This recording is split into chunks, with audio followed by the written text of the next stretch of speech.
Daniel, that there's going to be a lot of stoppages and a lot of ground balls and work off the ground this afternoon. As Summer Hamilton shows that she's still got the handling skills no matter what the conditions. Out of bounds, not a lasso because it's inside 50. That's the other major adversity QAFLW this year. Out of bounds between the 50s, a lasso free kick.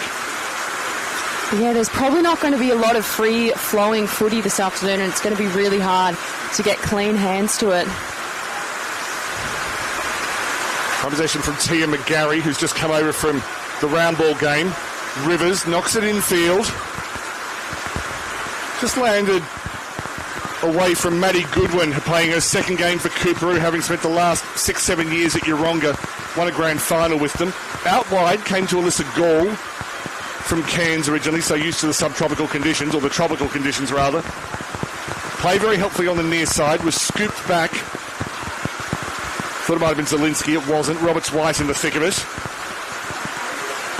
And it could be a quiet day for iSports Solutions because disposals, people are going to be getting possessions, not so many disposals. Yeah, it's going to be really tough. I really can't say that enough. Like, I'm just not envious that I'm out there, that we're undercover here. Mackenzie Finlay was an inside 50. Bounced away from her teammates, went through to Emily Blaney. Out wide to Isla Feder-Huggich, back as captain in 2025. Socket ahead. There'll be a bit of that today. Well cleaned up at the back. That was by Jacinta Enns. Getting it back over towards the electronic scoreboard.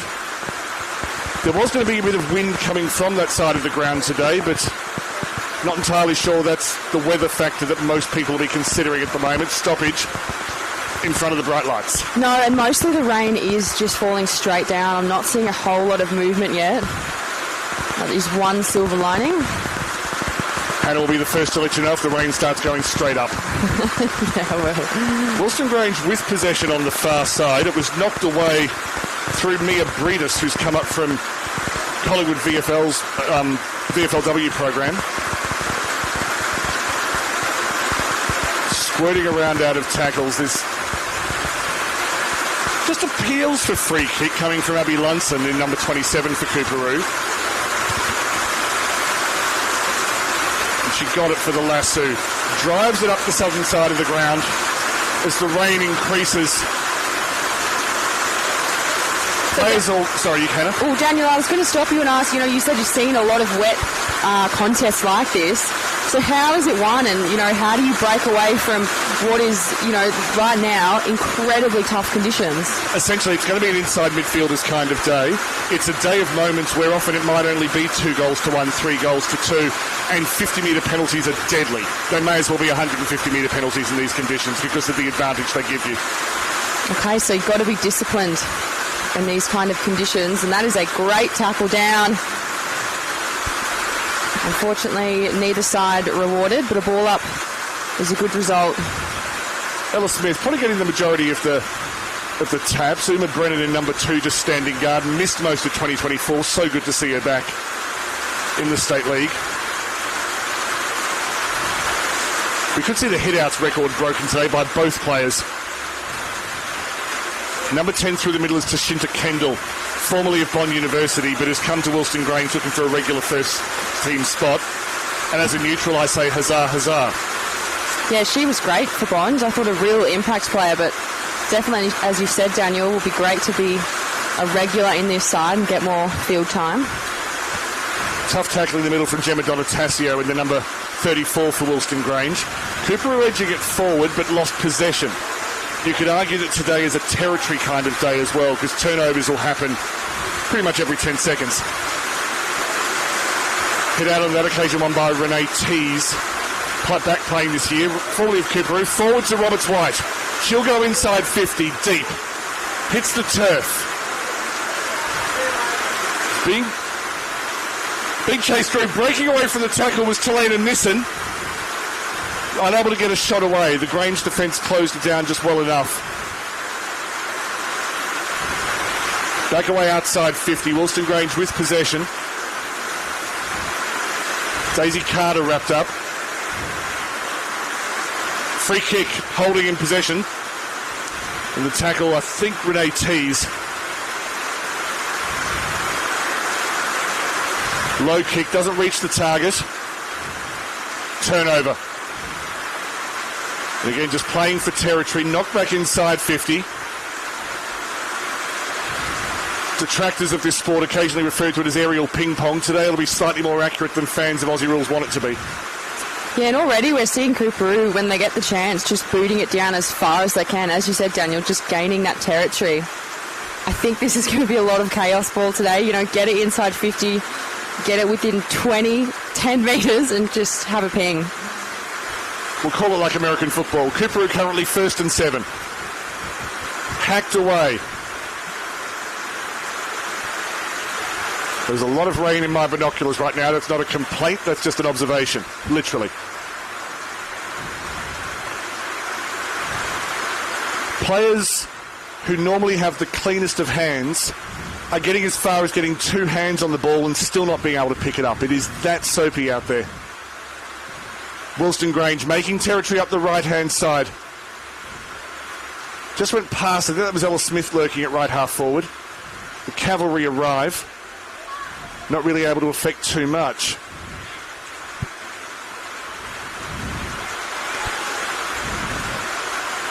So Wilston Grange is looking like they're trying to play with a bit more structure, whereas Coorparoo, as we said, just really going for territory. Finning overruns it, was taken by, I think, this, and it's pulled up in the goal square. Just in case of who can get there first and who can keep their feet. Finning did extremely well. Kicked it out on the near side, went to possibly Senior. Taken away. That'll be booted forward by Tia McGarry. You'll probably see her rotate with Ella Smith through the ruck and full forward positions today. That worked quite successfully last week against Aspley. And the players haven't moved much, but the ball travelled about 120 metres in 20 seconds. Again, hacked out of the middle. Good work on the ground. Turned 360, but didn't have a prior opportunity.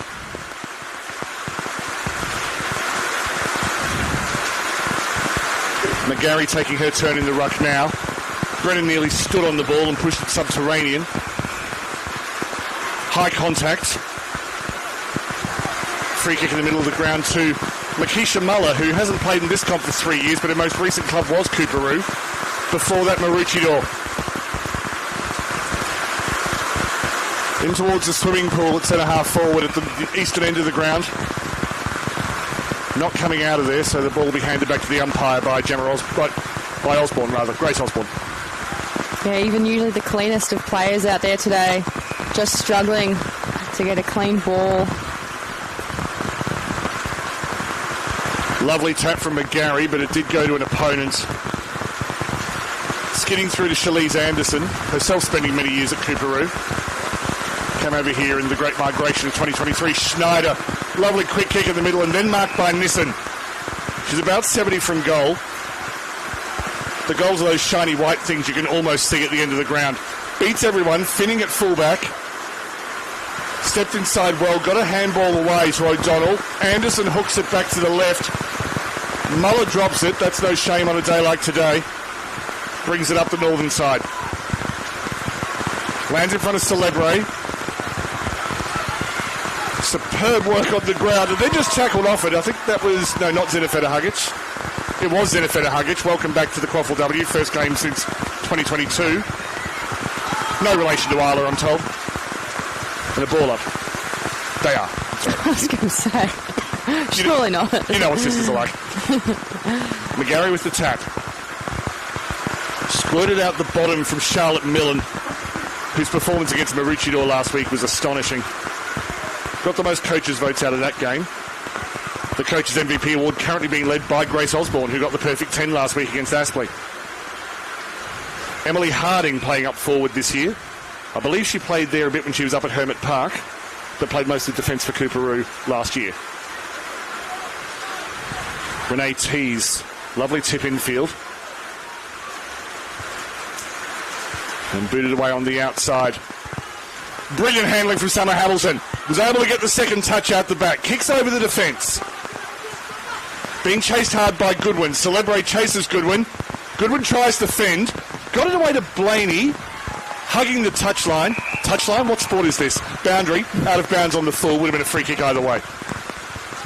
Sorry, I forgot what day it was. And that was all kind of created from the tackle pressure from Wilston Grange way back a few plays ago, and specifically Charlize Anderson. You know, she is really known for that tackle pressure, which is so important in a game like this today. The reason she was moved to defence, good observation. Mia Breedis hit the ball back in field. Tia McGarry thought about returning to her own sport, then remembered there was a kicking in danger rule. Tough work on the ground. Might be Osborne and just obscured at the moment. It was. Oh, I got one right. Tees versus McGarry. Ex-basketballer versus ex-footballer. The footballer wins out. Was looking for Brennan. Apologies, Dardley. And then that should be a free kick. No! I honestly thought there was prior opportunity there, but it'll just be a ball up. Sorry, Hannah. Just something to notice, and I'm interested to see, you know, how quick the girls adapt to it, is just the way the ball's moving. Like, already we've been playing for, 12 minutes, and as soon as that ball hits the deck, it doesn't move. Like, it's not bouncing at all. It's barely even moving. So already you've got to completely readjust your natural instincts as to when the ball goes down. Good point. Players who can quickly work out... Oh, bit of a falcon out of the boundary. I think Hamilton may have got Muller in the mush. But yeah, the players that can adjust most quickly to run through the ball and not expect it to bounce up to them, which, as you say, is counterintuitive and against every bit of training they've had. It is, and it's adapting to the conditions, and it's something we had the Brisbane Lions talk about a couple of weeks ago when they had really similar conditions at the Gabba, was just adapting, who could adapt quicker to the wet conditions. Osborne kicked it into Feta Hugic, who's like a brick wall on a dry day. Strong tackle, but it was over the shoulder. Wilston Grange with a chance to advance. Gemma Donataccio.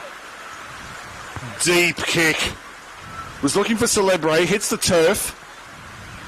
Important hand from Zielinski, who's moved back into defence. Comes back to McGarry. McGarry has a long boot. Seems to have a bit of distance on it. Tia McGarry. That is an important goal in the context of today. She scored last week. Tia McGarry has goals in her first 2 Bond University QAFLW games. And did you notice, Daniel, the sound of the car horns? And that is because we're at a community oval, and normally people who sit and watch from the boot of their car are staying in the car, so that's them cheering. You've got to love community footy. You never lived in the 1970s, Hannah, but No. This is as close as you're going to get with the ground conditions and the tooting of the horns at the goal. Oh, you got to love it. But you're right, in the context of today, like, that is huge. To get an early one, just kind of, it'll really settle them, is what it'll do. There's always a bit of a panicky feel in these kind of conditions. It's just so difficult to move the ball that when you can, you should just relax them a little bit. No real advantage from the ensuing ball up. Now, it's a game between the ears, isn't it, Hannah? And I don't know if they still have... I know Coorparoo had a team psychologist at one point. I'm not sure if she's still there. There was Carter at the back of the ruck. Clean pair of heels from... I thought it was Siobhan Senior. It was Annie Wallace, apologies. But she was caught. Excellent tackle from Stacey Anderson, who's playing her first game in the South East Queensland competition, having been a bit of a legend up at the European Swans. And Coorparoo with a chance to hit back. Ball lands at the knees, not really what you want. Finning was superb at the back, and then I think it's been called a throw. So Coorparoo with a free kick in a very advantageous position, and it goes to Talena Nissen, who has a decent-sized boot. This would be something special, but she'll at least create an opportunity. Nissen gets distance on it, will land towards the goal square, off hands, and they couldn't even rush it through. Now, what's happened on the line? It's a goal! We'll have to see who the goal scorer was twice. Wilston Grange tried to rush it through. The puddle meant that it couldn't get there, and the Coorparoo forward, who I identify soon, was Jilly on the spot to knock it through for an equaliser. And again, that first kick just went nowhere. Had to do it twice. It's just an absolute pond down there in the square. As is the Coorparoo interchange bench. Could practically go swimming down there. I'm just getting word from Premier Chris Foley that the rowing events for the 2032 Olympics are being moved from the Fitzroy River and will now take place at Hickey Park. That's great news. That's great news. If we have a bit more rain, I think you could do synchronised swimming in there. Artistic swimming. They've changed the name of that sport. Sorry. It's artistic swimming. The more you know. 1 goal apiece at Hickey Park in a good old-fashioned slugfest. In an era of sports science, of technology, gym programs, dietitians, Mother Nature will still beat you.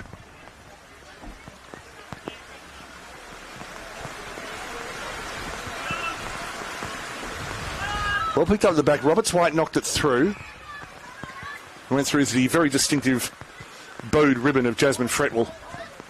Don't let it fool you. She's as tough as they come. Wilston Grange on the attack. We're able to get it out of the traffic.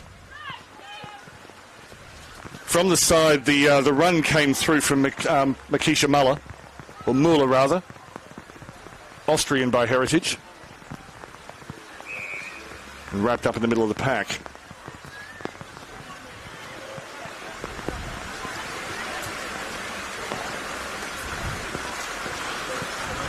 And Hannah, just to pick up on your point from earlier, you were talking about adjusting to the conditions. I don't think either of us expected it to include when you're trying to rush it behind. No. No, not at all. Now time is off because we do have an injury that looks a little bit significant. It's a shoulder. Might be Chloe McElhaney.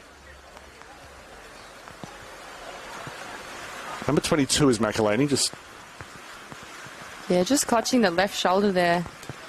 Began in defence last week, and then when poor Chloe Haynes, who's come up from Tasmania, she injured her hand in the 3rd minute. And so they moved McElhaney forward, and she scored twice. Not a bad move. But you'd have to say both teams, they've adjusted to the conditions pretty quickly. 1 for 1, 17 played. Yeah, you wouldn't know it at the moment, but you often do get a lot of minor scores on a day like this as well, so expect that.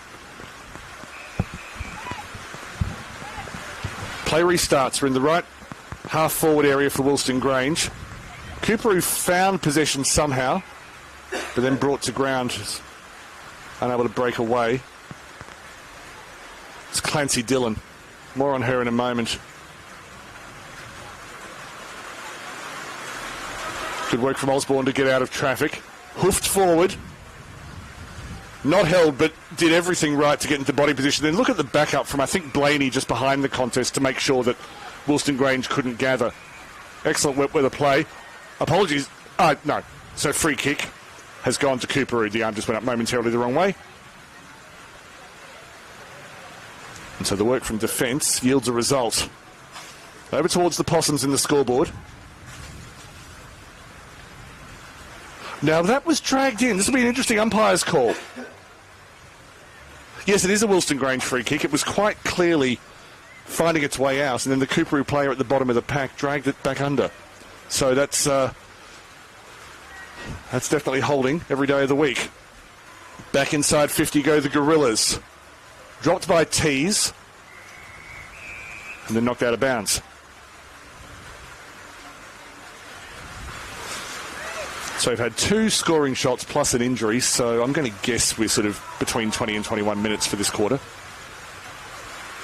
You can guess too, Hannah. I have no idea what I'm talking about. There was pushing off the ball, and Coorparoo would get a chance to clear. That's an opportunity wasted for the Gorillas. As the rain just eases off slightly, but in terms of the ground and the slipperiness of the football, the damage is done. Again playing for territory. Tees lets it bounce behind her. Ella Smith was nearest to it for the Gorillas when the siren went. It's a wet quarter, but actually quite an entertaining quarter, Hannah. It is.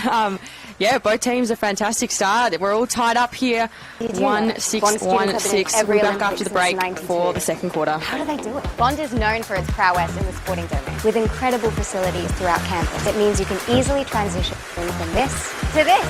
Sport is a live. Thanks. I didn't know if you had mute buttons or just the knobs on that one, Harrison. Sorry about that. Cheers. Did the app have the goal scorer for Coorparoo? That's okay. Sorry, that's why I thought you were checking. I didn't mean to.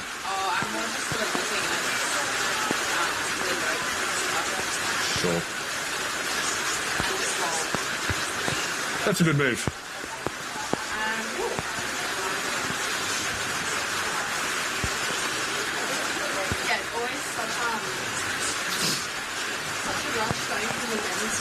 Yeah.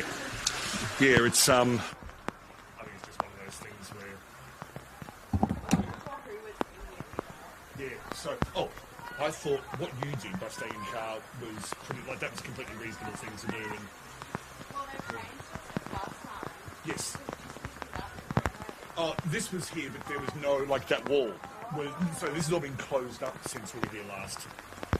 So, no idea. And my main contact, Dean Warren, has got a job with the Gold Coast Suns. So he's, I do know, and I forgot. So, Harrison, any issues from your perspective? Anything we're doing that's making your life harder? Everything's going through fine. This mic's still on though. That we used to it. Yeah. No, everything's looking good. Everything's good. Everything sounds good. Yep. Excellent. I might. Oh, I see. Gotcha. So it's happy. It's happy from there. So.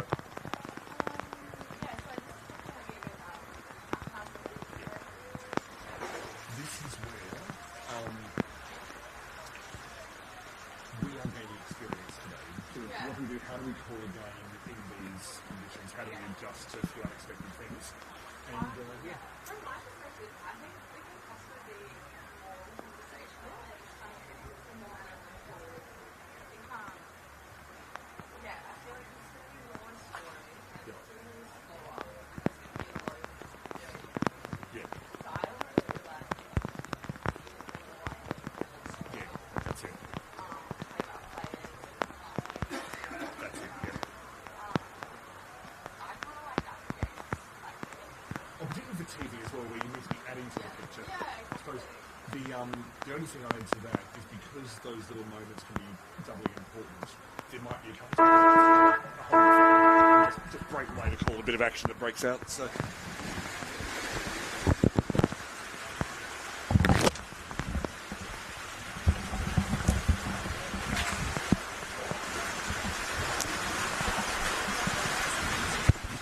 Second quarter action coming up very shortly. The Wilston Grange Gorillas taking on Coorparoo. We're all tied up 6-6 here in torrid conditions. Daniel, how have you found it so far?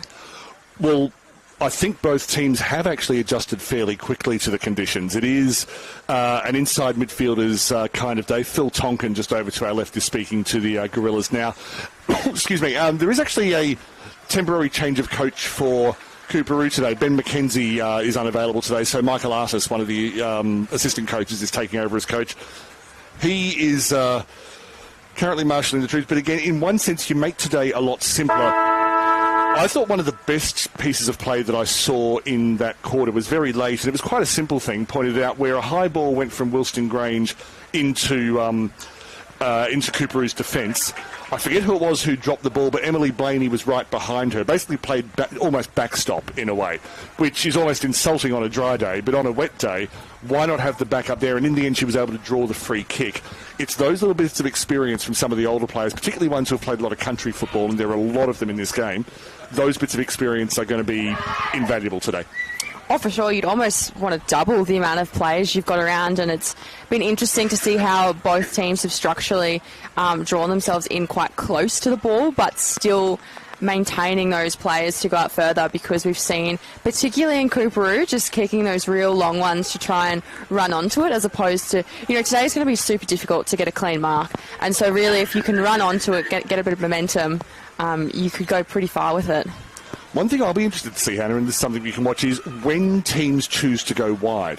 Sometimes it'll go wide just because they're hacking it out of defence and want to get it away from their goal.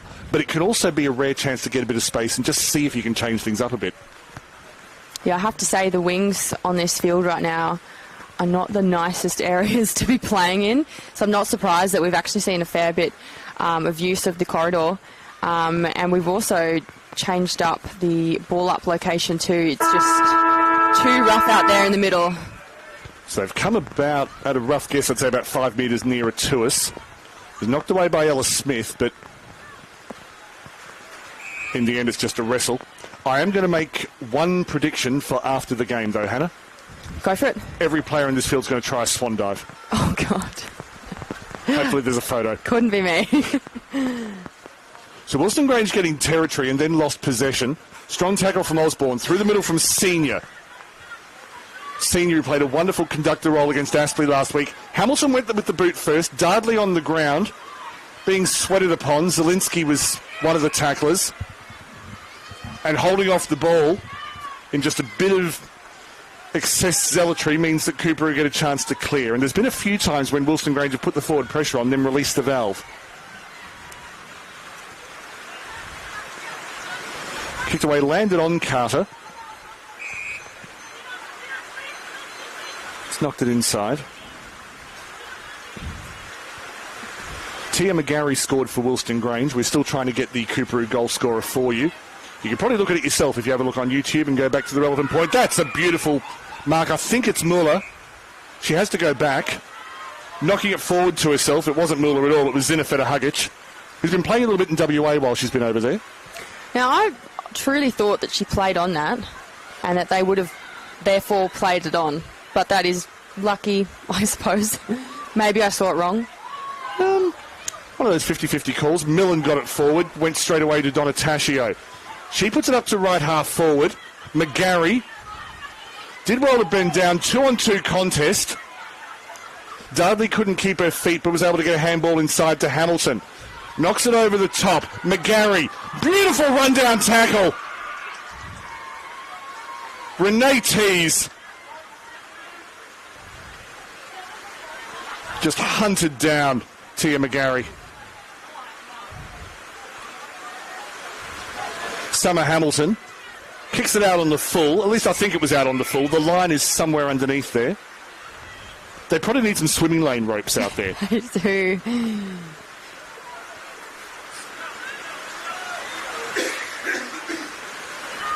It's a boundary throw in on the northwestern corner, if you can say that about an oval-shaped field. Land short. You do get a lot of short throw-ins on a day like this because the boundary umpires find it difficult as well. Seem to be dropped cold by possibly Senior. There'll be a ball up just inside the boundary. So these conditions just making it really tricky to get out of this corner here. Ball just refuses to move the way anyone wants it to. It's partly getting onto the ball. It's partly getting your footing so you can actually set off for a run as well. I think Daisy Carter was about to set off and then her foot went from underneath her. Please tell me someone got a photo. In the back. No, it wasn't in the back. It has been paid to Emily Harding. There's a couple times now Wilston Grange just tried to go with the better option but been caught holding the ball. Finning hoofs it away. Off the back of Tees. Summer Hamilton. Least appropriate first name for a day like today. Working hard is Wallace.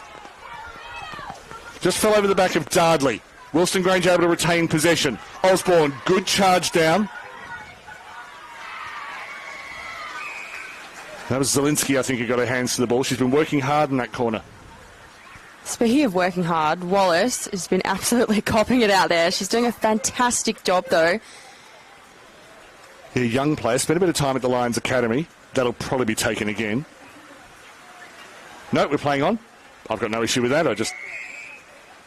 Another ball up, another throw in anyway.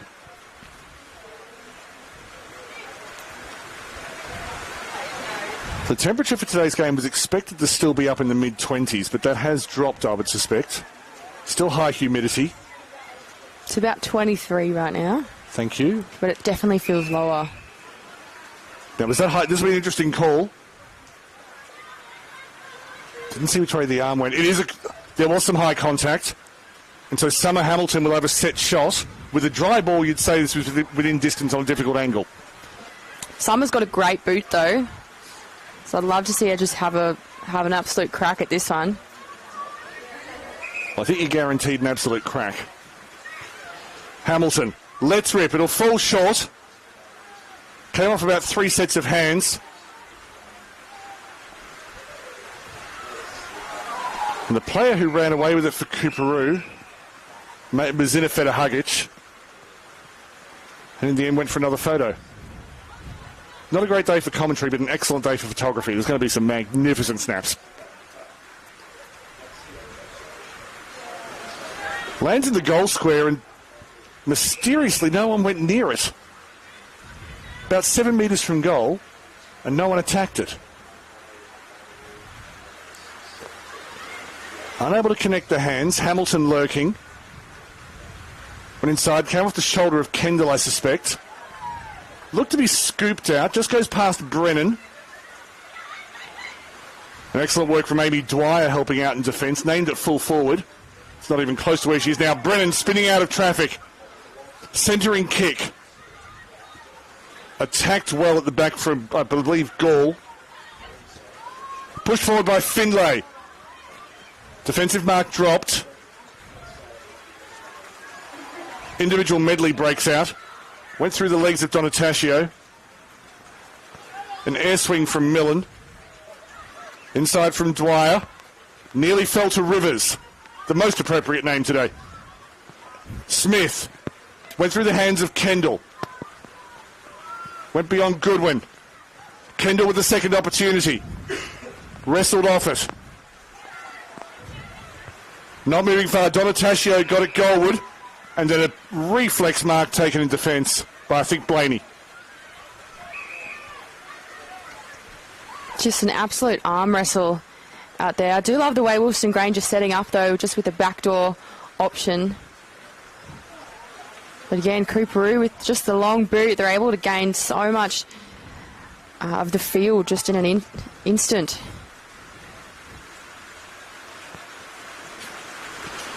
Under pressure again, Coorparoo did well to weather that previous attack from Grange.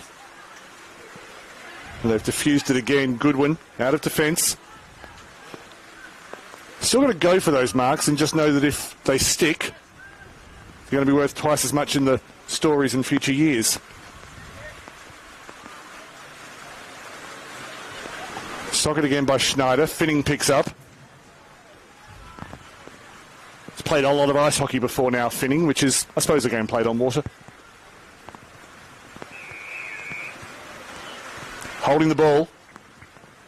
Free kick to Grange. Goes to Rivers.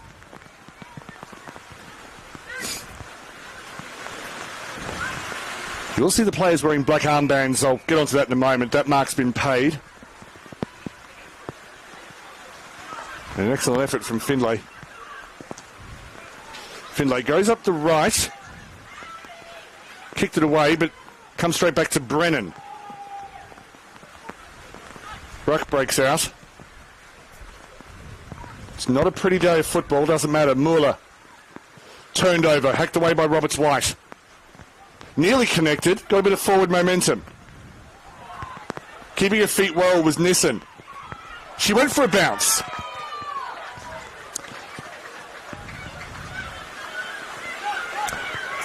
If you think she should have gone for a bounce there, press yes on your screen. If you don't, press no.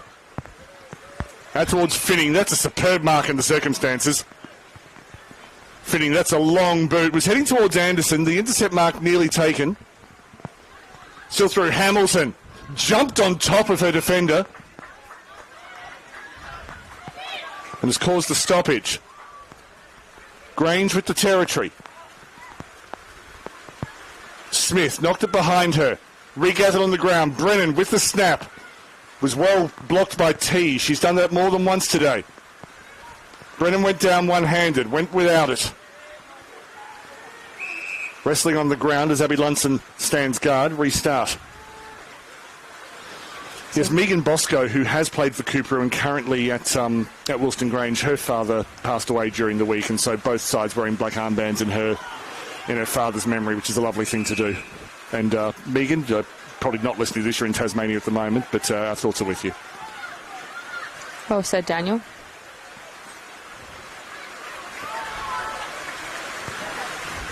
So Wilston Grange really winning the territory battle this quarter.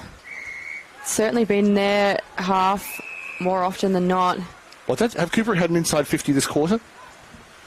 I don't think it's quite hit 50. It's definitely gone near. Yeah, they've crossed halfway a couple of times. But I don't think so. Rivers with a free kick. She just goes centrally, and rightly so. Hits the turf. Was nearly gathered at ground level by Ware. Goes for a slide. She'll enjoy that. The tackling from Clancy Dillon. Now playing State League in her third state. She's done South Oz and West Oz. Now in Queensland, Rose Clancy Dillon. Why Number not? 2 for Coorparoo. She gets frequent State League points. Gets free. Do all 6, you get a burger. Coorparoo clear again. That's about 4 attacking raids they've been able to defuse in this quarter. Donna Tascio. She's been busy today. Got it out to Muller. Muller forward, kicked it away, just landed on the chest of Tees. Both played at Maroochydore, but not together. Hacked away by Fretwell. Maybe had other options. She had a little bit of time around her. Not able to be held onto by Enns, who sprawled like the end of Swan Lake across her opponent.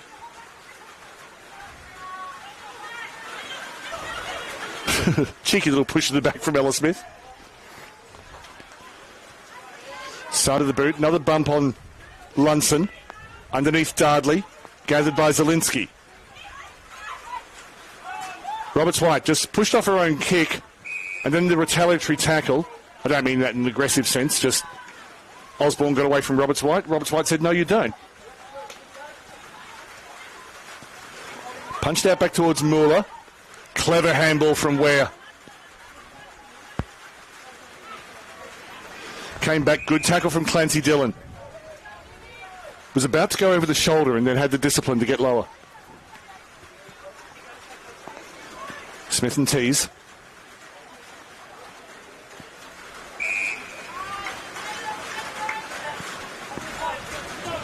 There have been some classic games in the wet here at Hickey Park. One in 2020 comes to mind where, back to that in a moment, Clancy Dillon hoofs it forward. Just hit the shins of the forward retreating. No Janae Govan yet in 2025. I'm told that she's still at the club and will be playing later this year. And Chelsea Chesterfield are late out today. Good work in the middle. That was from Tees. The defence for Anderson just went wrong on that occasion. Nissen gets it goal side. Being run through by Gall. Gall went without it. Important work in defence from Donna Tascio, who can put up a fair argument to say has been the most effective on the ground so far. Opportunity not over. Coorparoo still working in from the wing. Strong tackle, Siobhan Senior. Absolutely superb work from the new member of the leadership group.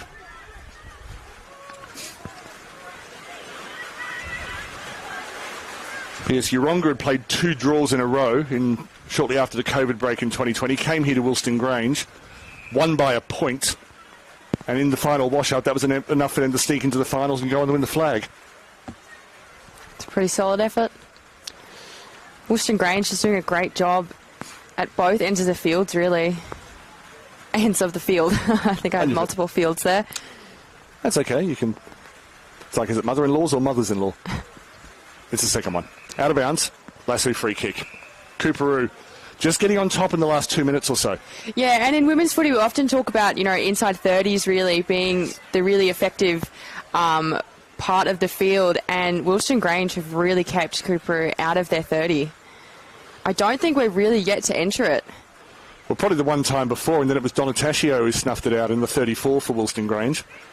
Ball up, and even the throws back to the umpire are difficult.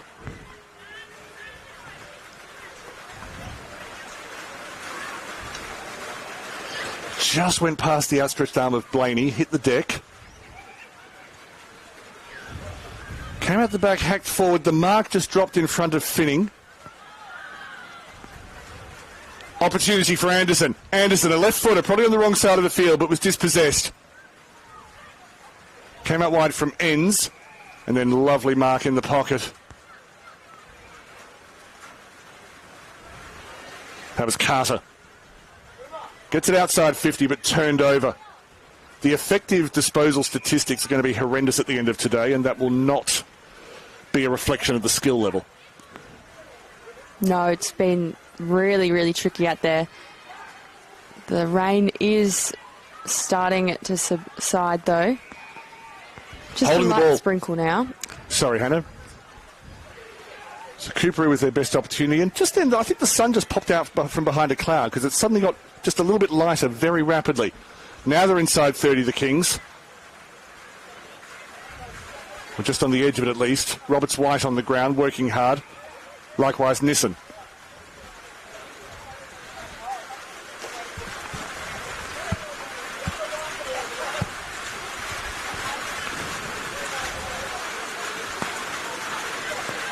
You can see the ball. It hits the ground. It just decides to stay there. It's like me on a Saturday morning. No one needed to know that.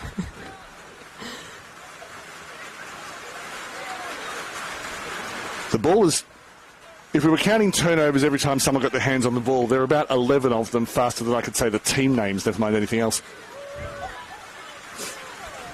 Yeah, possession is changing so quickly. Wilston Grange just playing with some extras behind as well. Just interesting to see that support out the back. And it's been part of why they've had a really good run so far today in terms of, you know, dominating that territory battle. Even now, obviously, it is closer towards Coorparoo, but you still feel like Wilston Grange are a little bit more in control.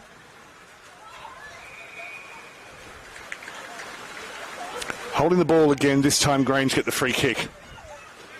And they do come wide in search of some space. Good bounce to Celebre. Gets it on the left. They have got a player out the front. Ella Smith knocks it forward. Now it's a foot race. Tanika Dardley. Summit, does it make it? Does it make it? She gets it through anyway. No, she doesn't. Eventually, classic mistake. And I'm being very, very harsh. Every time I've seen a wet game at Hickey Park, someone tries to soccer it out to the end of the field from about 15 metres out, and it never, never makes it. Yeah, that is as hard as it gets.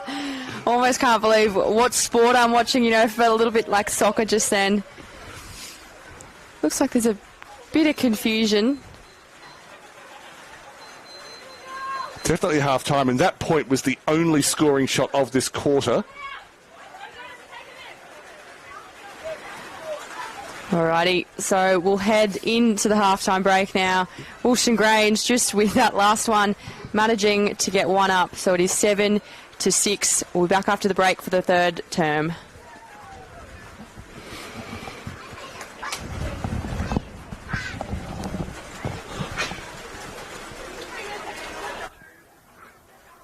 Do you want us to do it, Harrison?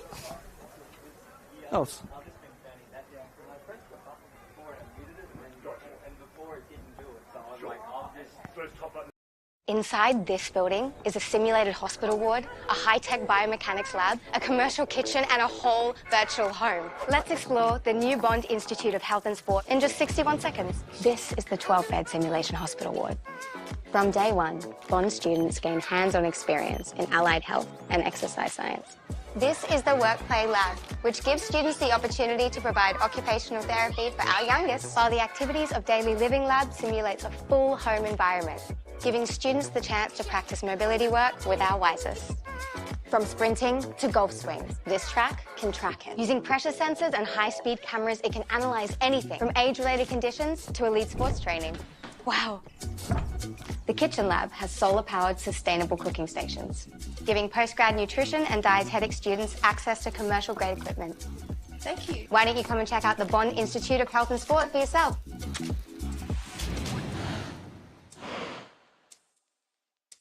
Did you know Bond students have been in every Olympics since '92? How do they do it? I've got 61 seconds to race you through the life of a student in the Bond Elite Sport program. Strap in.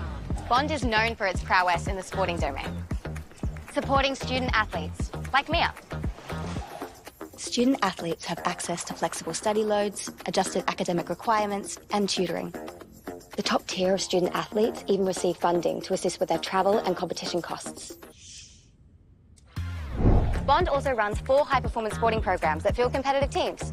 There's netball, rugby, AFL, and swimming.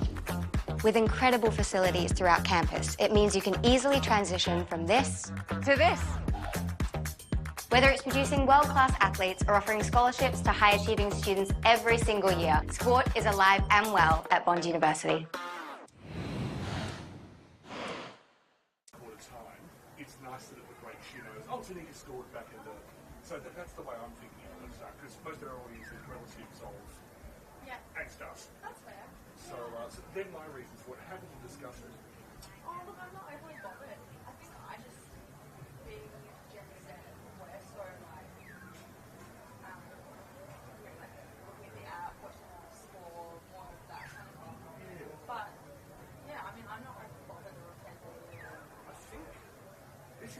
because I'm talking about sort of what my generation, the older ones, expect from a broadcast, and you're talking about, but so if we can find some kind of balance that, because a lot of people don't even think about this, we're talking about, okay, how do we reach the audience that we've got, so I like that. Well, and also, we don't have any stats on who watches.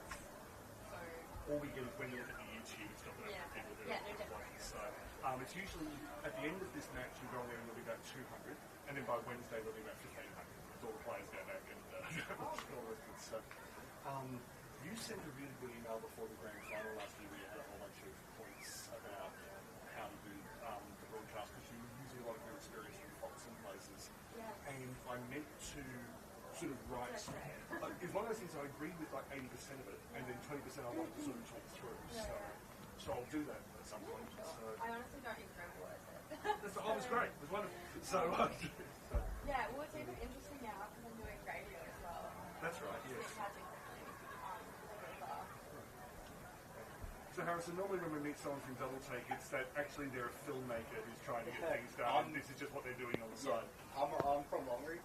Oh, sure. Okay. Yeah, so I used to work at the radio in Longreach, and I used to film out Longreach Way. So that's how I ended up here. And station, Longreach? 4LG. Gotcha. Yes. And West FM. Yep. So that was my upbringing. So now I'm here. Very nice. But this is a great gig. Like, very fortunate to be here. Yeah, it's good. Do you watch Wills Footy? AFL. I'm like an all sports guy, but I specialise. You're in good company. Specialise in rugby league. Yeah, That's my go-to. I'm not sure about that. I'm a long reach person who likes rugby league. Yeah. And the shirt too. Yeah, this is from Roma. This is a Roma shirt. Yeah, for sure. I think you're moving out there. Longreach. Because I'm studying teaching. Oh, okay. Longreach is awesome. I love Longreach. It's if you're fresh out of uni, if you work in the bush for like 4 years, they pay your head stuff off. Yeah. I've grown up in Brisbane. For sure. There's a lot of young teachers. A lot of. No, I was actually sorry. Anna Harrison Hannah. There we go. So we called Anna's taboo on a commentary game a couple of years ago. So. Oh, I remember that.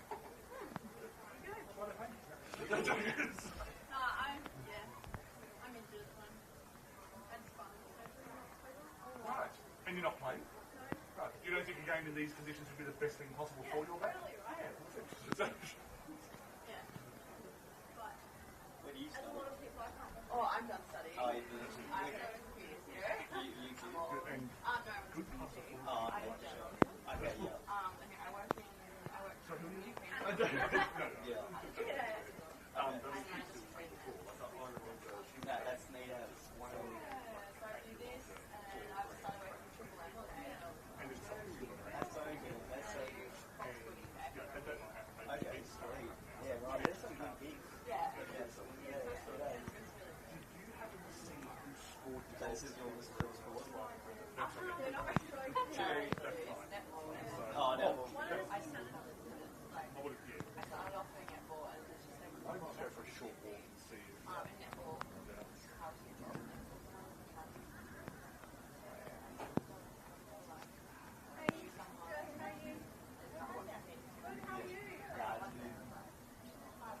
Well, I don't really. Okay. So I don't really do computer. Yeah. Boundaries. Sorry. Yeah. It's just not my thing. I just don't think. But like, it's just good fun to see each other. Yeah, it's good. It's like, because I did commentating at Longreach Way. Oh, cool. But I'm just hearing your commentate. That's like, oh man, I miss it. I miss it. You're welcome to join. No. I was talking to my little camera. What's that? I said I'm talking to my little camera. Yeah. Honestly. Nah. You want to give it a shot? So I'm going to move to Melbourne next year, so. Melbourne. Yeah. What's in down there? Just like QAFL. Oh, okay, So, of course. yeah. Victoria. Because I just started with Triple M, but there's only like one game here a week, whereas in Melbourne, Yeah. it's like heaps. Okay, for sure. That's a big move. Yeah. Yeah, for sure. Yeah, it's really good. So, Yeah, one of my mates moved down to Melbourne, but like from the bush.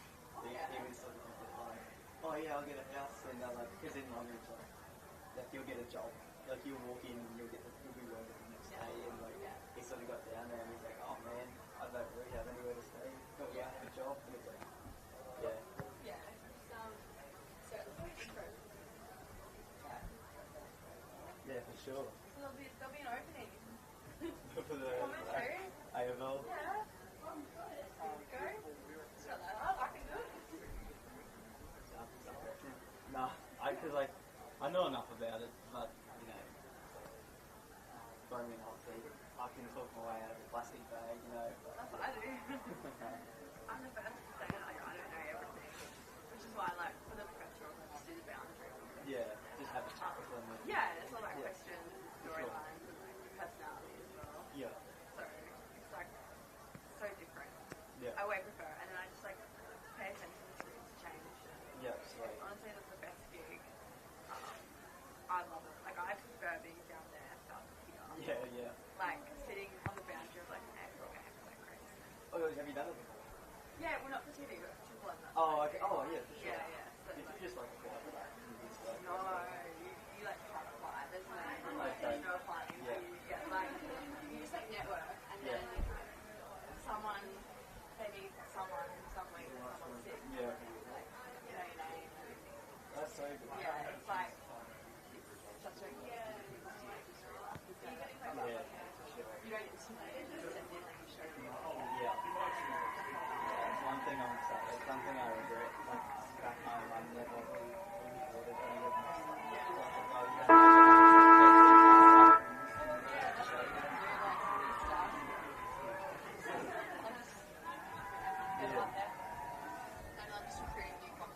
Oh, good, good. Oh, did you see on the sheet that Sarah sent us through, the commentating brief, it actually says on there that sort of, like, talk about, you know, who's going to be commentating.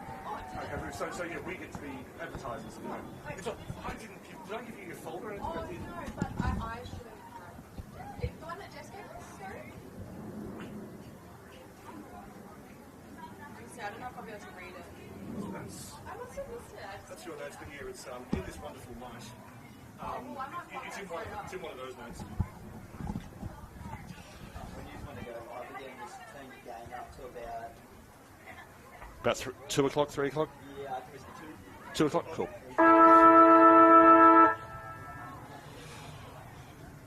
Will you let me know, Hannah, and I'll do that for you?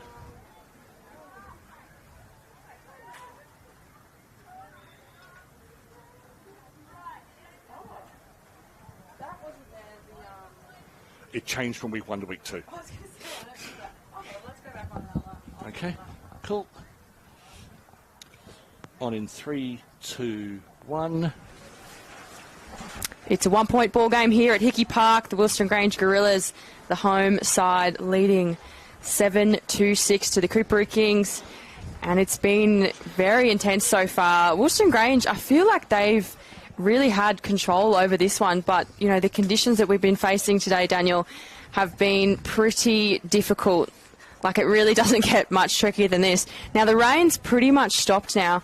But as you kind of said earlier today, Daniel, like, the damage has been done. We're just looking for our second team currently. Well, they're probably still drying off at the moment. And even then you could see, probably through the camera at the moment, that as the Wilston Grange players take off for these little sprints, they may as well have starting blocks because there's a lot of splash coming up from underneath the feet. But probably not a bad way to practice because that's what you'll be doing all game anyway. It's not a day to be precious. And No, God, no. No, they're... but I suppose the entertaining thing for me is that... the interesting thing for me is that both sides have sought to move the ball around when they're able to gain possession, even with only a metre of space.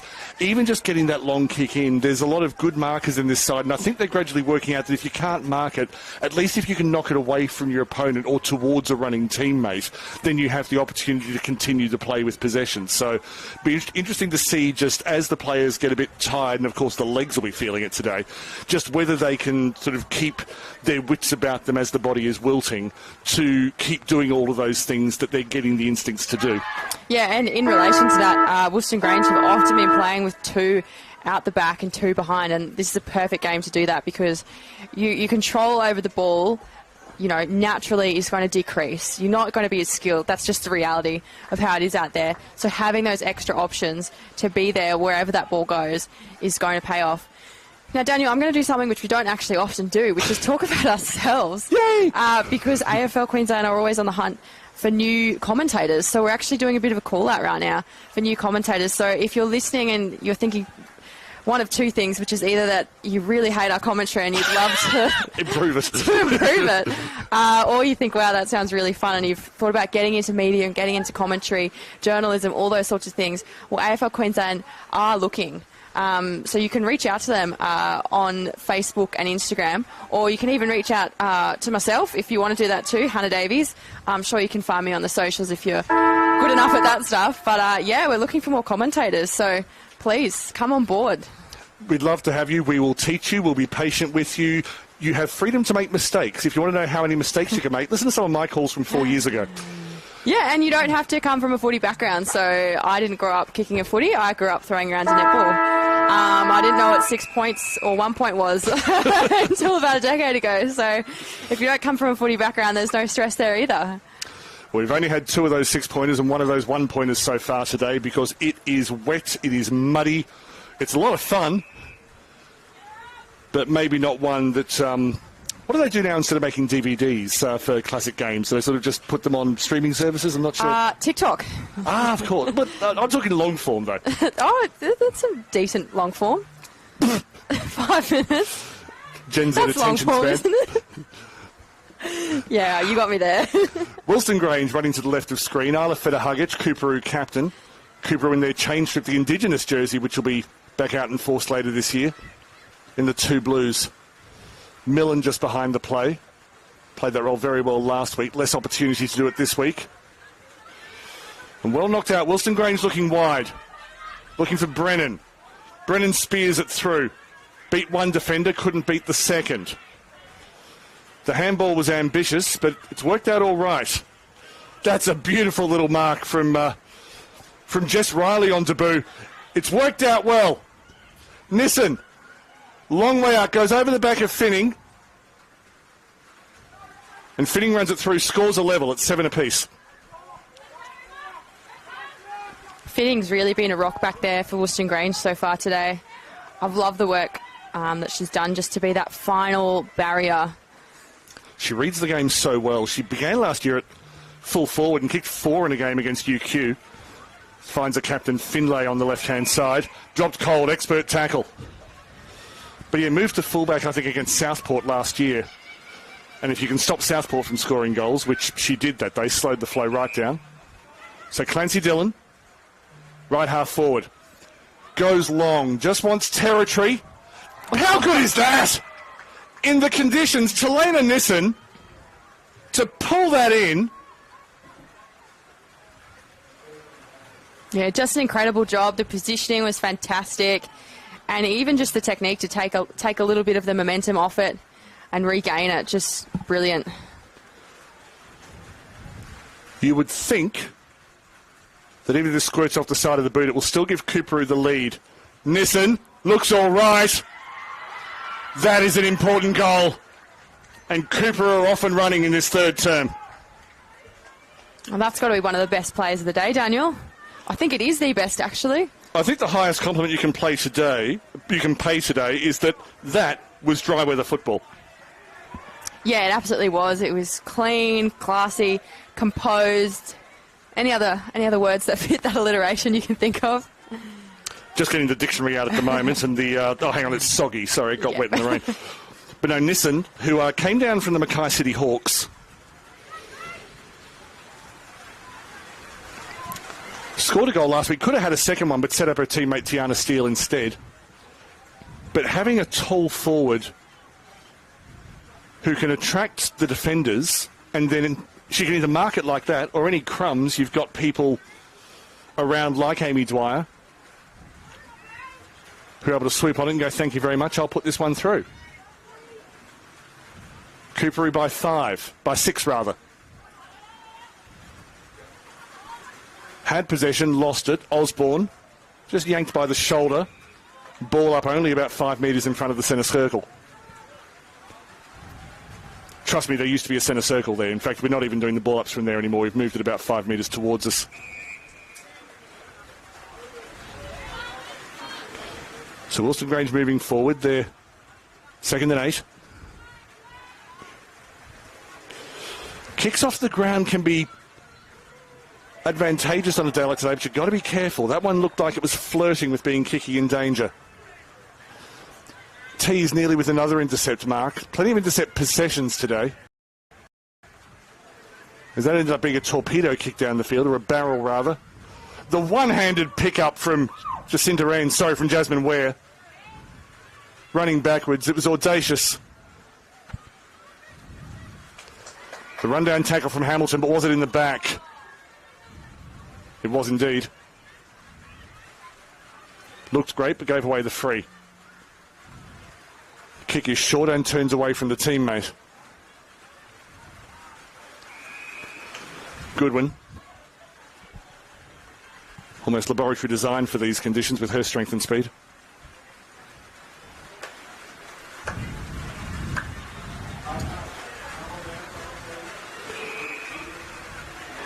As the sounds of community footy, the raffle being drawn in the clubhouse.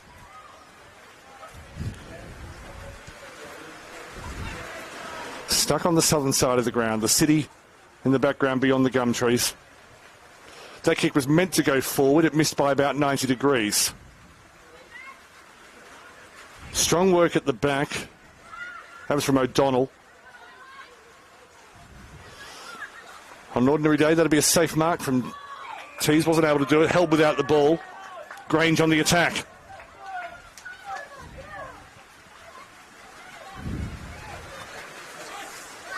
O'Donnell looked for a safe target, but Nissen made it unsafe.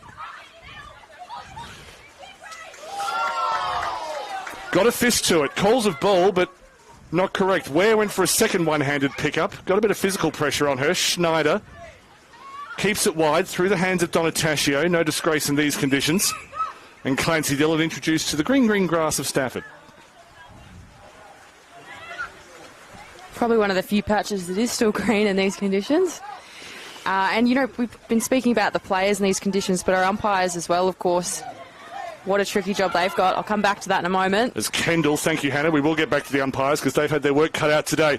Gets into space, but Coorparoo have got three defenders back. Moolah was chasing hard. The work out of defence, and then the tackle from Moolah knocked the ball loose. Plenty of players sweating. Hamilton with a tackle. Dangerous tackle. And possibly an injury. No, everyone's okay. Here are umpires, Hannah.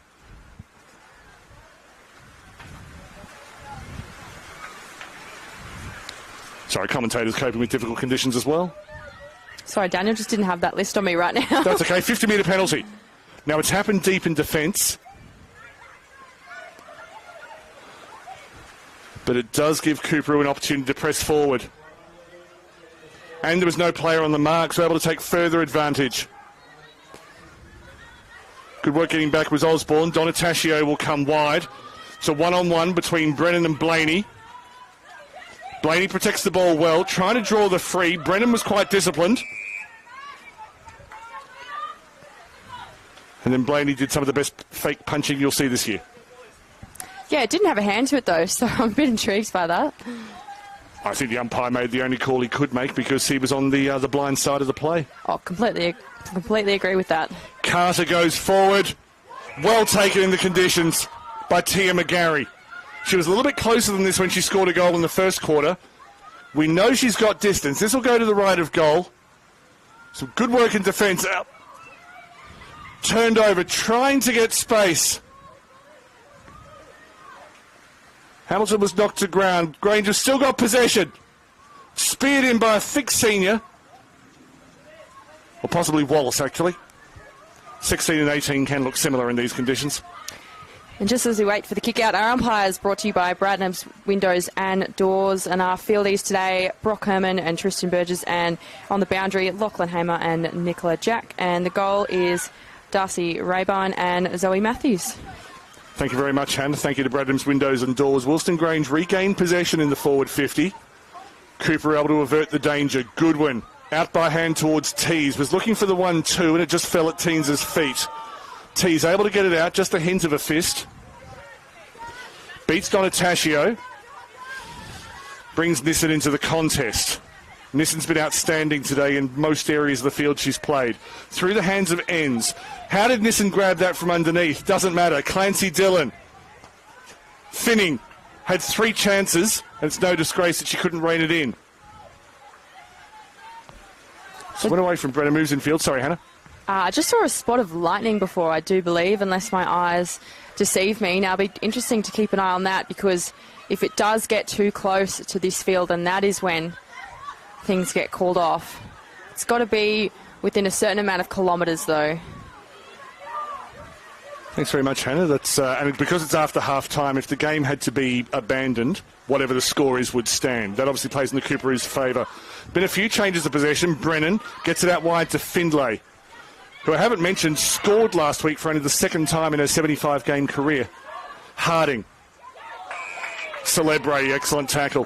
One milestone, which I don't think anyone's picked up on except me because I'm a stats nerd, and because she's played at 2 clubs, in the top grade, Bond University QAFLW, this is Renee Tease's 50th game. But because she's played it across Coorparoo and Maroochydore, and also because clubs tend to...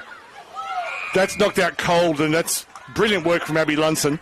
But yes, happy 50th, and congratulations to Renee Tease. Lunson will go deep inside 50. Came off the face, I suspect. Finning looking to clean up at the back, has almost no support around her, was surrounded by 5 kings. It's like the Peloponnesian War. Knocked back outside 50. Ball up.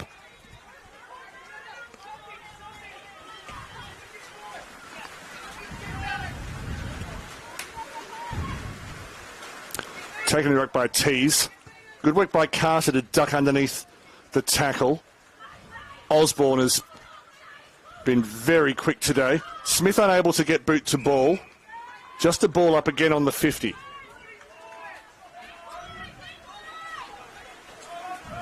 Lots of work, no displacement.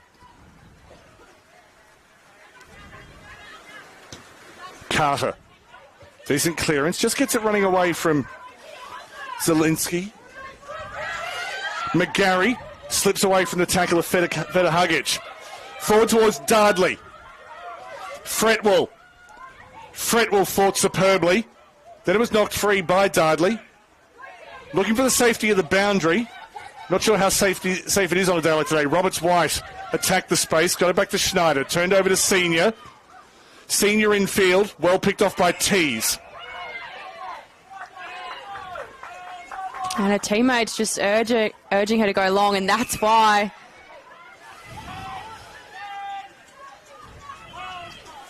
Excellent mark from Amy Dwyer. And then coming across the front of the pack was Talena Nissen. Just beat the defender. Finning got front position. Enns gives her a bit of support. Clears well enough. To a one-on-one contest. Ella Smith did extremely well to get front position. Knocked it forward, looking for support on the ground. Went away from Findlay. Knocked back inside 50. Well held. And Dwyer. It's been called a 50. Now that's interesting. I didn't see what the explanation was. I didn't either, which makes me think maybe it was a bit of back chat. Didn't think there was time for back chat. So, sorry, not trying to put down your theory. I'm just at a bit of a loss. But a 50-metre penalty has been conceded.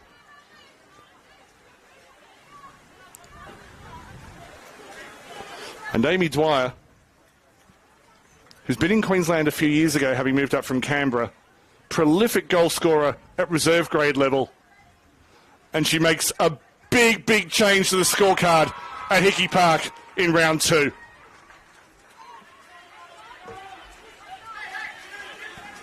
And that score right there, that is going to be instrumental in how this plays out, Daniel.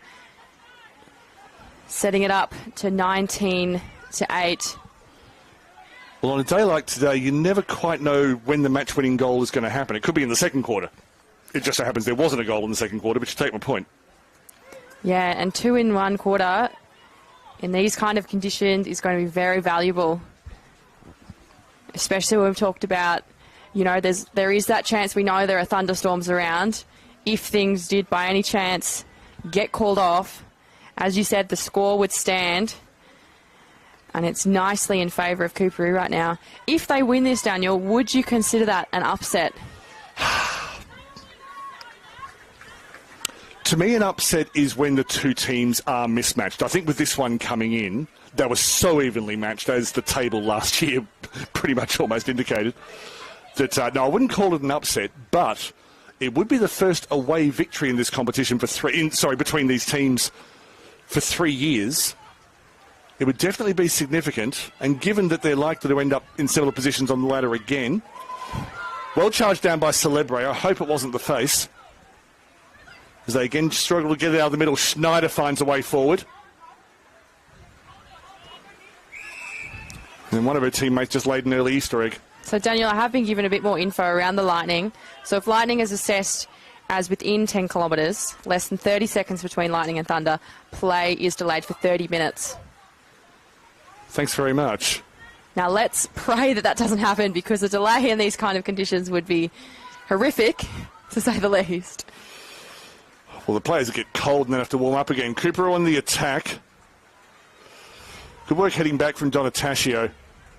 Been superb generally today. Out wide to Anderson. Knocked it back and missed the target. Squirting out again. The goal scorer Dwyer was nearby.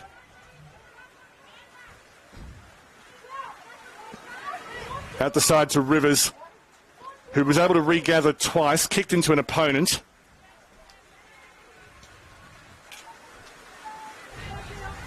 Looking for Fretwell. Fretwell looking to turn it around and is well held by Osborne. Gee, I've been impressed with Osborne both last week and this. Last week by being able to distribute the ball slickly in dry conditions. And this week being able to distribute the ball dryly in slick conditions.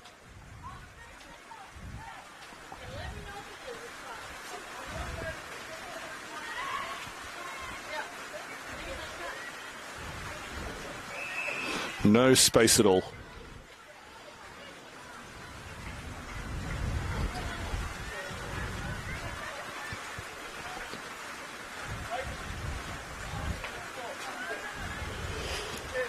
And players overrunning it. That was Breedis before in the number 6, who a day like this won't suit her, but I'm looking forward to seeing how she goes up in Queensland this year. Made a good start last week.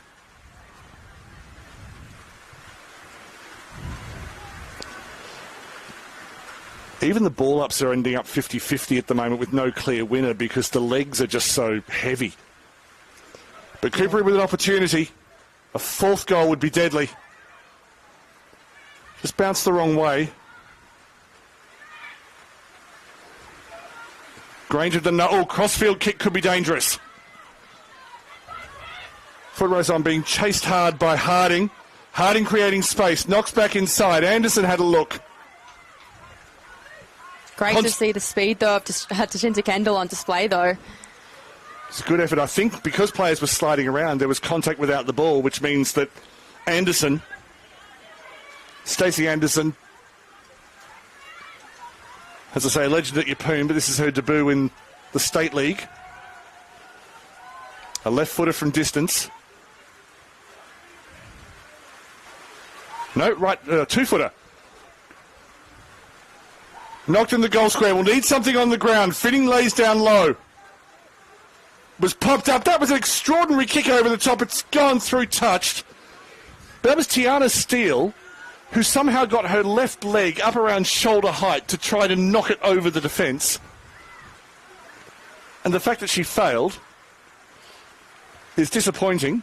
Yeah, near bicycle. That was pretty impressive. Oh, that was... And when I say disappointing, I mean disappointing for me. She should not be disappointed in her effort. So 12-point margin now.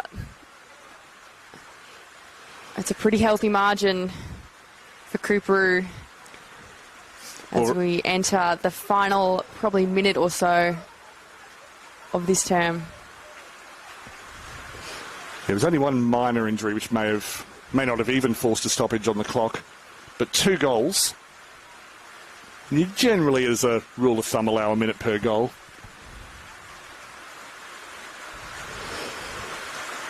Tunnel ball, not quite able to be kicked away by Breedis. Kicked into shins. And going without it was Osborne there.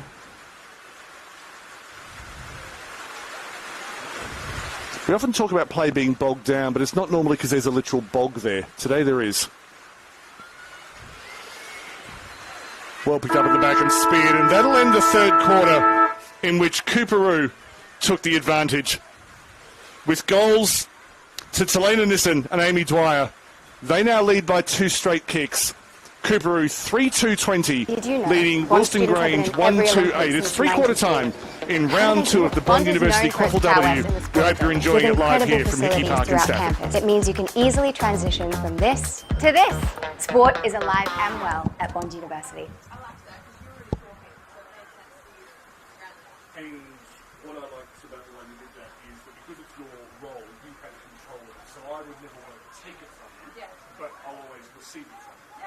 That's good. I feel like I'm just terrible at plugging the commentary, but I honestly didn't in the moment. Look, I doubt it. If someone listening is just waiting for half a sniff, they will not care how bad the dog is. They'll just go, oh, commentators, don't do this.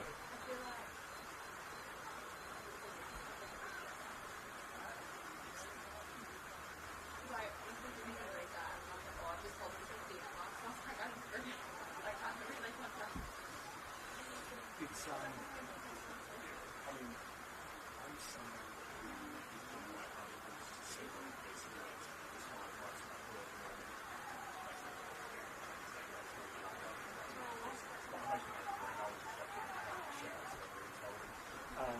so I'm probably not the sort of person who go to them and go, hey, can you give us more notice, please? And go, listen, you guys, we are being so nice to you right now. So, well, I think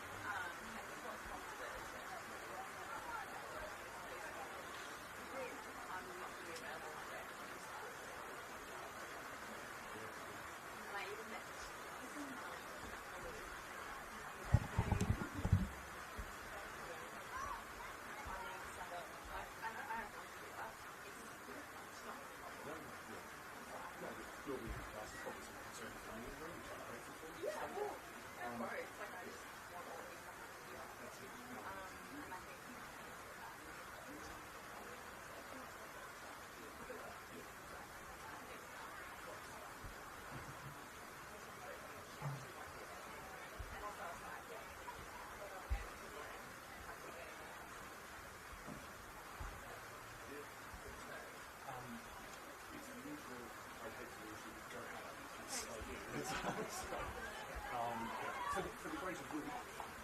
So it was Grange up by 1 and now Coorparoo up by 12. Correct, yeah. So that quarter, it was 7-6 at half time. So that quarter was 14 to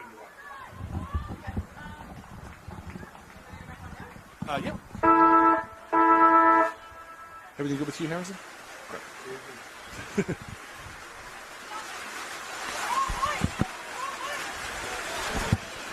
What was a 1-point ball game just one term ago is now 12 points to the opposite side.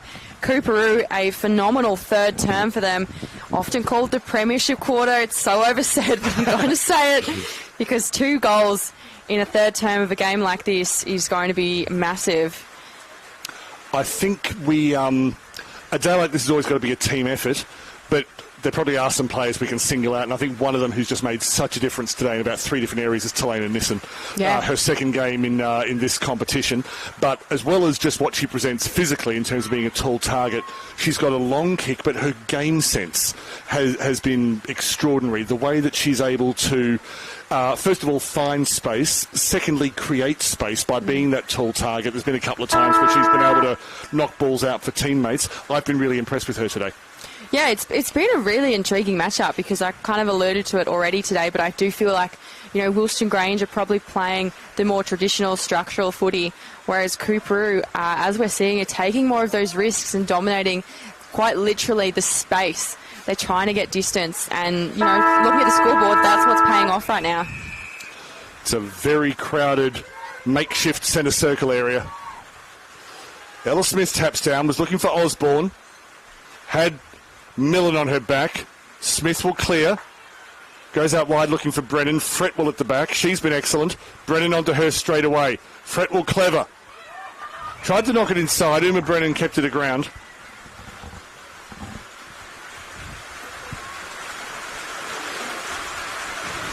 Wilston Grange making the first forward progression of this quarter. Well taken away. Coorparoo out towards Harding. Laid the tackle. Finning anticipated that beautifully and kicks it about 40 metres with a wet ball that's really heavy. Just driving home the point as Dudley drives home the tackle.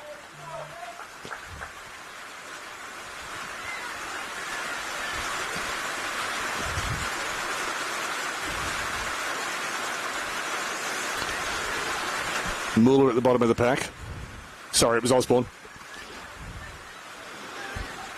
Attempted to come out wide, just didn't get enough boot on the ball. 3 gorillas around it. Osborne hoofs it forward. Out towards Carter. Found a way to get possession. 2 tackles in the one passage of play. Osborne joining in. Wallace thought about going in. Free kick, Wilston Grange. And she's gone down pretty hard. I think we're going to call time here. We are. So that's Stacey Anderson on the ground to the right. There was another player to the left. I think it might have been Lucy Schneider who's up. But Stacey Anderson. Is it the shoulder that's being clutched? I think it could be the neck even. Well, hopefully she gets looked after straight away. Sorry, she will get looked after straight away. Hopefully it's a quick recovery. So Daisy Carter, named in defence, but has played a fair bit of forward in the last couple of seasons. Soft target, lands in the puddle, and now the lottery begins. Osborne looking forward. Umpire spotted something.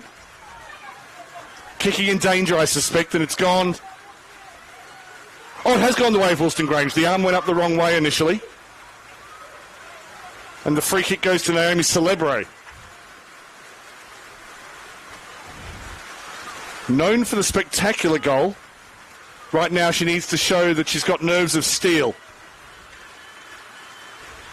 Celebre gets it through. Game on at Hickey Park.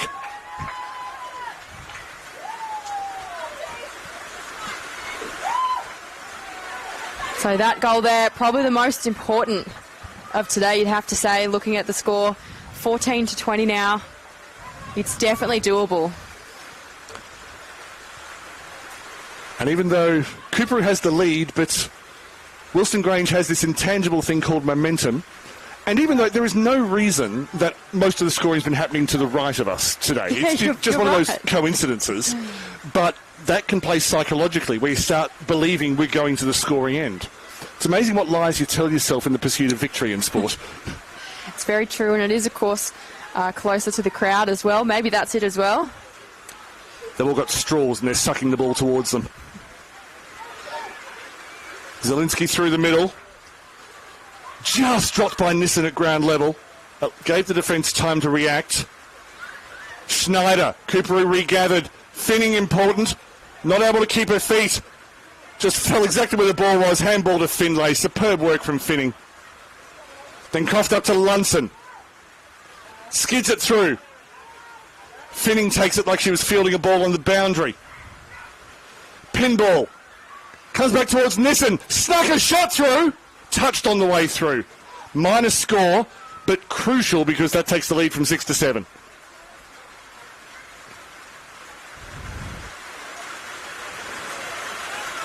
And it's at the, quote, non-scoring end, unquote. It is. I don't know if we should read into that or not. Oh, I think part of our role as commentators is to be mythmakers.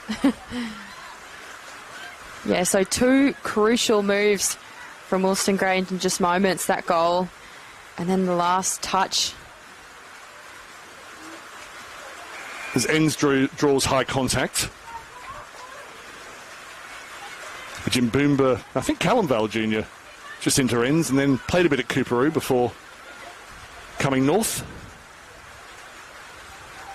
Or going north, depending on your starting point. Well taken by Feta Hugic.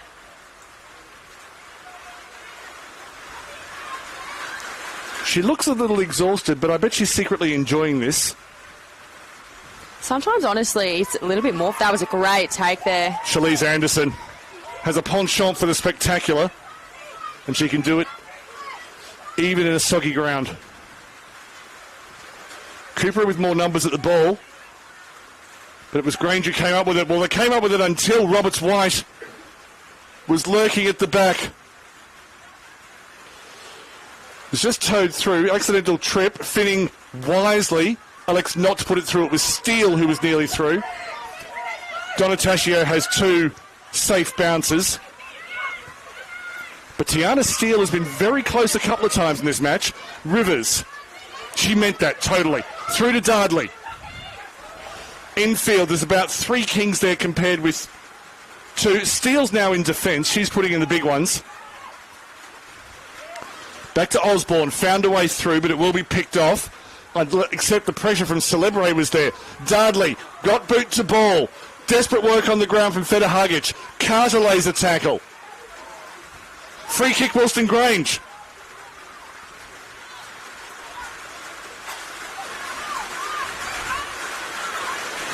And it comes back to Tia McGarry. How many players do Wilston Grange throw forward? Doesn't matter. McGarry would love to have a second chance at that kick. Osborne working hard. There seemed to be a push in the back, so Coorparoo have held their nerve and regained possession. Now we'll get to see McGarry's mental toughness on show, see how well she recovers from that error. Findlay back inside 50. One tough cookie, probably secretly enjoying these conditions as well. Well picked up in wet weather, and if there hadn't been a whistle, Senior was away. And a little bit of argy-bargy on the ground. And hopefully this ends quickly, because if I saw it correctly, the initial contact was simply because a player couldn't stop their momentum, and the hand ended up in a place they didn't want it to. That sounds slightly worse than I meant it, but you get the idea. But don't let the truth ruin it. We are myth makers, I keep forgetting. Coorparoo doing enough in defence, and they've got a 7-point lead. Ball hits the deck. And Jacinta ends. I tell you what, though, the energy from Wilston Grange, though, has really lifted in this quarter. I kind of do feel like they went to sleep a little bit in the third. But that quick start has just really sparked something for them, and I think they're just proving it out there. It's a game of stamina. Who's got the legs? Coorparoo. Maybe they're just fitter overall, but it's also possible they spent all their petrol tickets going hard in the third quarter. Findlay marks just inside the right wing. Switches. Saw a contest she liked. McGarry went without it. Dardley tackling. Osborne out the side. Kendall tries to get away from Goodwin. Not many people do.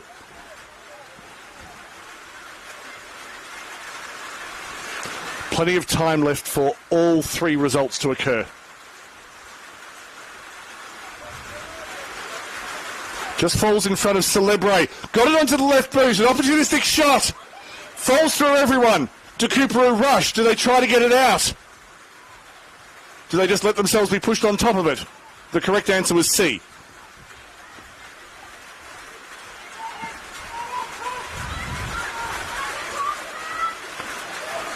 Crucial passage of this game. Goes near the behind post. Out of bounds, not a bad result for the Kings.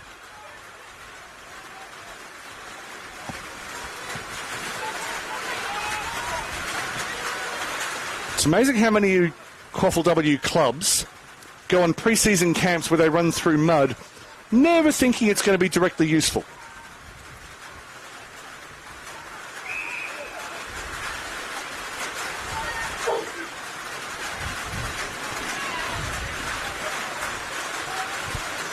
Another ball up in the left forward pocket for Wilston Grange. The rucks are tiring. Kendall indicating that she was held off the ball. Umpire not buying it. McGarry thought about kicking in danger. Hacked out by any means. Goes beyond Senior. Stands tall, but Coorparoo able to come away with it. Possibly Fretwell.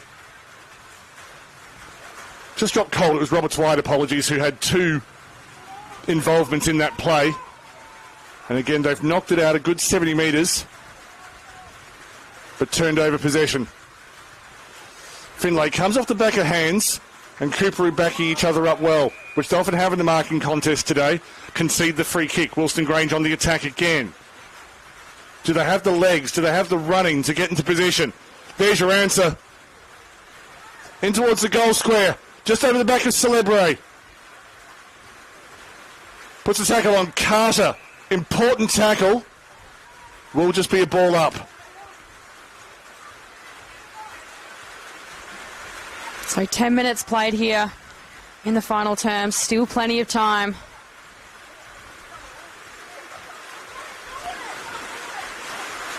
Particularly at this end of the ground. If all the play was down at Coorparoo's end because they've got the lead, you would think, okay, they're in control. But they're in defence. Dardley, almost a brilliant pick-up on the half volley. Knocked back towards Finning. McGarry off the outside of the boot. Good defence. Chipped off the ground. It's in front of the goal square. Feta-Hugic. Knocked through. The gap is back to an even goal. Coorparoo just putting their absolute bodies on the line to prevent that from going through. Wilston Grange just relentless out there right now. And they've got to be, because they need a major, well, they need two ideally. Take it however it comes on a day like this. They will, but, they definitely need the major, but then at least another one. I'll take 7 behinds if it wins them the game. Yeah. Anderson. Turns it around, just beat the hands of Fretwell. And then a steaming run on the outside from a gorilla. Tees hacks it away. Goes over the head of Smith. The conditions have really brought the tall players of each side into the contest today, and they've starred. Almost feels like Coorparoo have now switched into that defensive mode. They've seen the margin and what it'll take for Wilston Grange to get ahead. And perhaps more of their effort now is just going into defence. I think you're right. In the round ball game, they call that parking the bus. Clever release. But Coorparoo's tackling pressure, now they've caused a stoppage a good 70 metres away from goal. So the rain has picked up again. Not quite as heavy as it was at the start of the game, but significantly heavier than it's been for the last 3/4 of an hour, I'd say. Findlay has support inside, but Coorparoo got 3 players to the ball. They've done well, the Gorillas, to maintain possession. Even when it squirts out the side, they've got Wallace. Schneider stood tall. Put it back the other way. Anderson knows the need to be quick. Looks out wide. Not able to find the run of Brennan. Cleverly done by Dardley. Good handball in the conditions. Then just a bit of a collision between Feta-Hugic and as Wallace as play moved on. And it will just be a ball up as the players and spectators off the field getting involved. Tees took it uncontested. I don't think anyone from Grange nominated. Finning working hard. Got a good push away to get Dwyer out of the scene. So it does actually look like now Coorparoo are starting to flood defensively and move their numbers back there. When the tactics match the weather. Beautiful play in the middle from Lunson. Allows a breakaway through Harding as the Platts combine. Good work at the back from Enns. Just got the handball forward. Forward to Rivers. Got the handball away under good pressure from Riley. Hope she's enjoyed her debut. She deserved to. Air swing from Lunson. Back inside towards, I think, Rivers.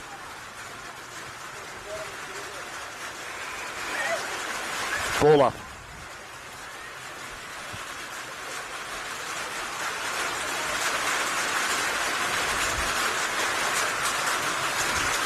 Coorparoo, well, we just talked about them flooding the defence, but of course when they're in attack they now know that one more point really could seal it. It would absolutely. It would really protect them. And even if they don't score, just keeping the ball up this end of the field. Knocked forward again by Clancy Dillon. Hoofed forward by Dwyer. Dwyer with a long kick. He got the skid on. Pulled up. And I think it had already gone over the line when the last Coorparoo player put it forward. So they've got their wish. Yeah, I feel like that could be it for them potentially. Sounds silly saying that, a point could have that much of an impact, but in a day like today... Now, a player was bowled over without the ball, so Coorparoo will have the free kick. Hamilton making sure it goes to the right player so she doesn't concede a 50. That was clever. So just outside the 50. Everything in Coorparoo's favour now. Jessica Riley, a Victoria Point junior. You can make a pretty handy side out of Victoria Point juniors in this competition. Kicks it deep. Through the hands of Ends. Hits the deck. Dwyer lurking. Put the tackle on.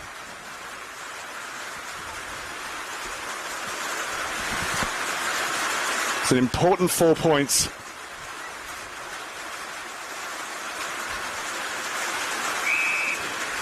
And you have to pay credit for Coorparoo's defence. They conceded a goal very early in this quarter and then weathered a good, 10 minutes, 12 minutes of pressure? Yeah, I think Coorparoo today, they've won the condition battle. They've altered their strategy and their play to suit it, as that's a push in the back. So one final chance. I think the hand maybe went up the wrong way again, but unsure. And a missed kick, understandable in these conditions. Heavy legs, heavy ball. They get a second opportunity. That's the kick they wanted in the first place. But well intercepted and turned over by Fretwell.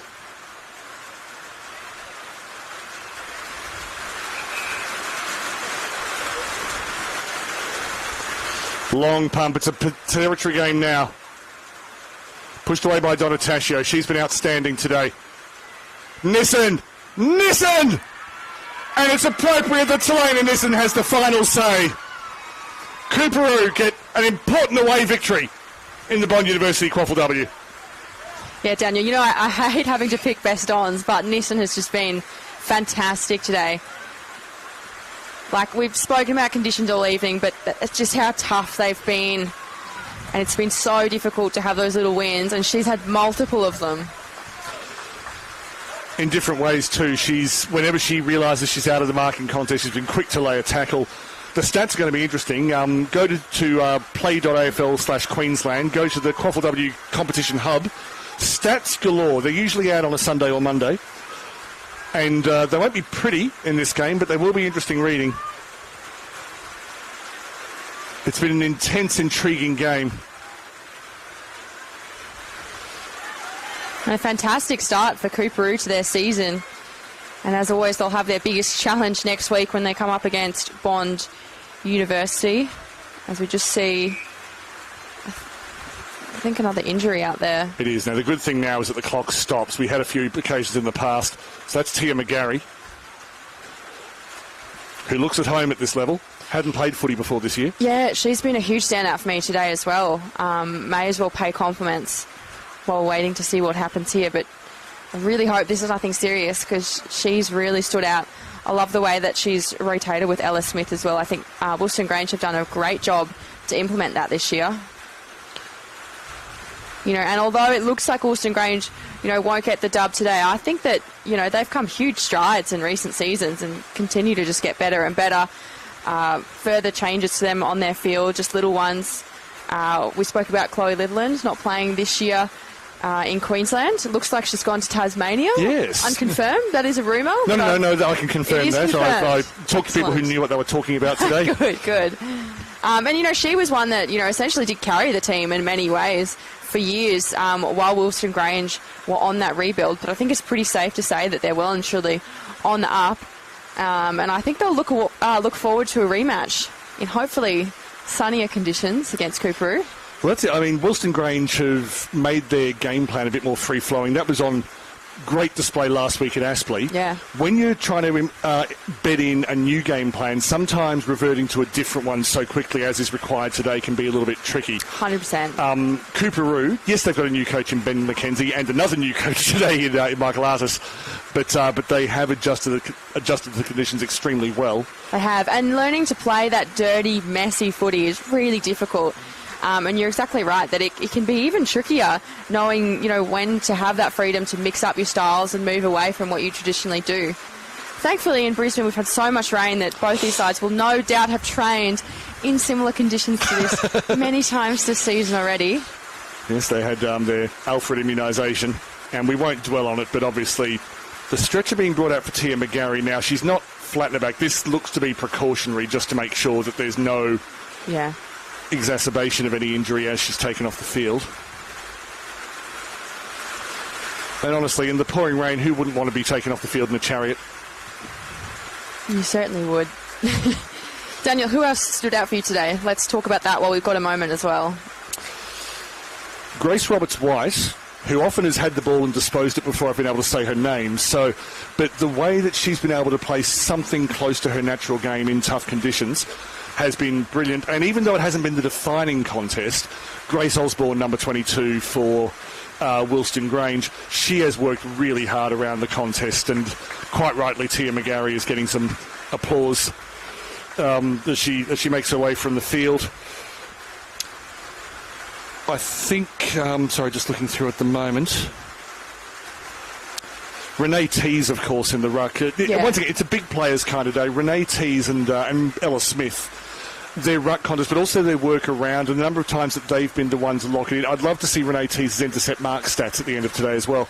No, you're very right now. I think it's probably been the most entertaining matchup, actually, of today, would be that ruck matchup. And like you said, both of them really supporting in and around the ball as well. We do like our rucks, don't we, Hannah? Oh, we do. We do. They never get enough appreciation in the top levels. Let's hear it. I'm saying it. Let's hear it for the talls. They never get enough appreciation. Now, I've worked out your biases. Ex-netballers, talls, and there was a third one that's just fallen out of my head. I will get this. Redheads. That too. Clock has restarted. Not much movement. You're right about ex-netballers, but I believe UQ have actually lost a few of their ex-netballers this year. They have? Which deeply saddens me. We'll have a good look at UQ a few times in a row later in the season. I remembered the third category that you're biased towards, eldest children. Eldest children.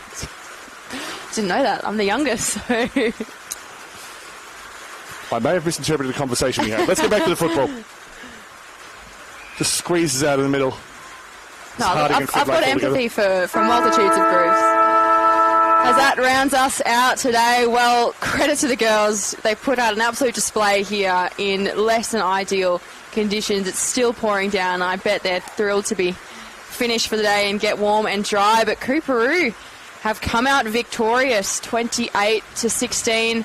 The better of two strong sides today. And I have no doubt that Wilston Grange will be looking forward to the next time they get to face off the Kings. I feel like it slipped away from them a little bit.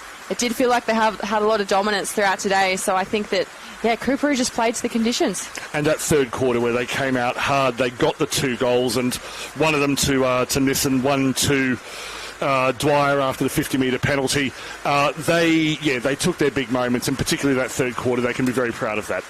Absolutely. So next week we, of course, have a break for the Easter holidays, and we'll be back in your ears on Friday the 25th of April at 1 p.m. We've got Yeronga taking on Maroochydore, sorry. So 2 sides really building this season. It'll be great to see a closer match-up between there for them.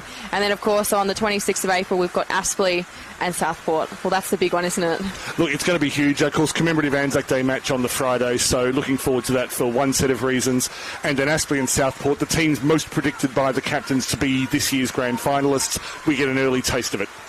Absolutely. Well, thank you so much for joining us today on AFL Queensland YouTube channel. You can catch up with everything, all the news on the socials. And one last plug, don't forget, if you do want to get in commentary, if you like the sounds of our voices or maybe yours a little bit better, send AFL Queensland a DM on Facebook, because we'd love to get more people involved. So don't hesitate to do that as well. Thank you so much, and we'll catch you in 2 weeks' time.